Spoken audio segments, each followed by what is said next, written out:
My tragic life as the mirror-head man. This is my tragic life as the mirror-head man, and it has a lots of ups and downs.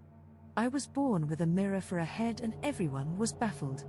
Having a mirror for a head makes people reflect on themselves, and I remember as a child that other children would draw on my face.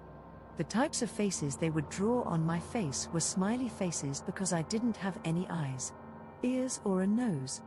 My face was beloved by attractive people who enjoyed looking at themselves.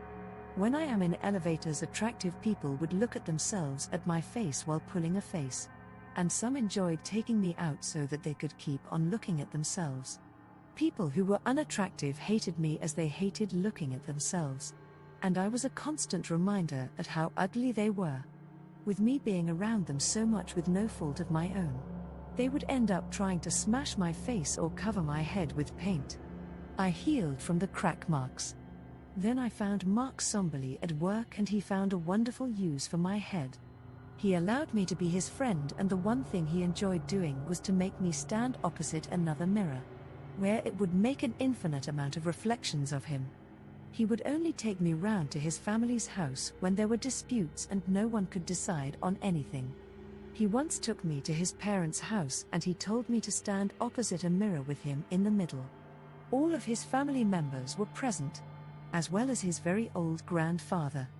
Mark then shouted out loud, "Anyone who wants grandfather to live, raise your hands up," and everyone except Mark put their hands up.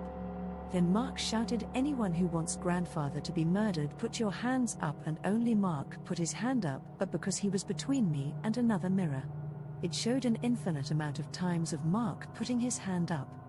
Mark had won, and his grandfather was shot in the head in some forest, and everyone was blaming me. Another time Mark had told me to come round to his family's house again, with me once again standing opposite another mirror, and Mark was in the middle. Mark shouted out loud, "Anyone who doesn't want my mother to be buried alive, put your hand up," and everyone put their hands up except Mark. Then he shouted, "Anyone who wants my mother to be buried alive, put your hands up," and only Mark put his hands up, but between me and another mirror, showing an infinite amount of times that he was putting his hands up. His mother is now being buried alive, and I am being verbally and emotionally abused for it. I am going to stay away from Mark now. Good short, and would not mind some more mirror head idea, take it far.